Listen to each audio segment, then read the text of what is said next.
Fowler. Thank you, Mr Speaker.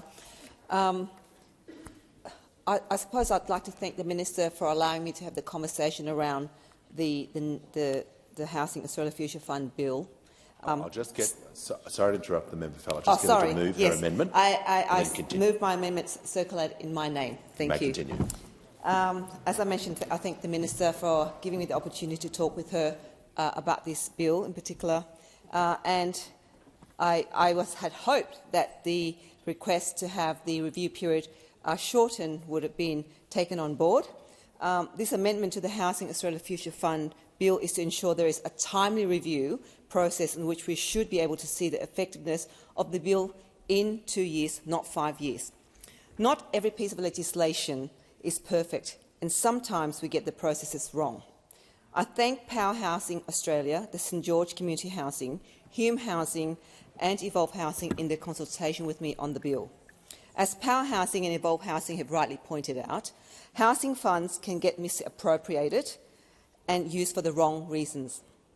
They pointed towards the National Rental Affordability Scheme, which was aimed at mum and dad investors, however, was ultimately taken advantage of by private developing companies. And due to the loopholes, the scheme has gained a bad reputation when it really needed adjusting so it could ultimately benefit the most needy and vulnerable while supporting mum and dad's investors.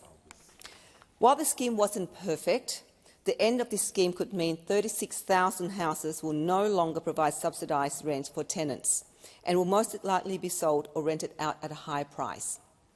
This will result in 36,000 families who could be left out in a lurch. I want to reiterate that Evolve Housing told me in my consultation with them on this bill. They said, and I quote, "Even with the stars aligned and we miraculously get these 30,000 properties in the next 5 years, the net impact will be close to zero without the NRAS. This is just one example of poorly regulated policies from a decade ago that is impacting families today." In my conversations with the Urban Development Institute of Australia, they recommended a 1-year review process. However, after discussion with you, Minister, in your office, we believe this could be far too short.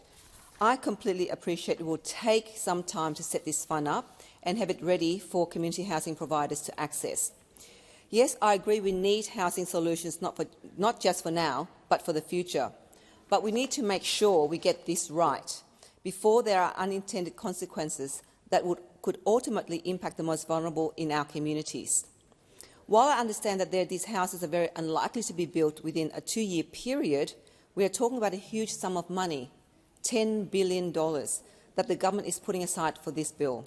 It's only fair that we can closely analyse around the allocation of funds in the next 2 years, particularly if it's pertaining to grants and if there is ministerial direct discretion involved.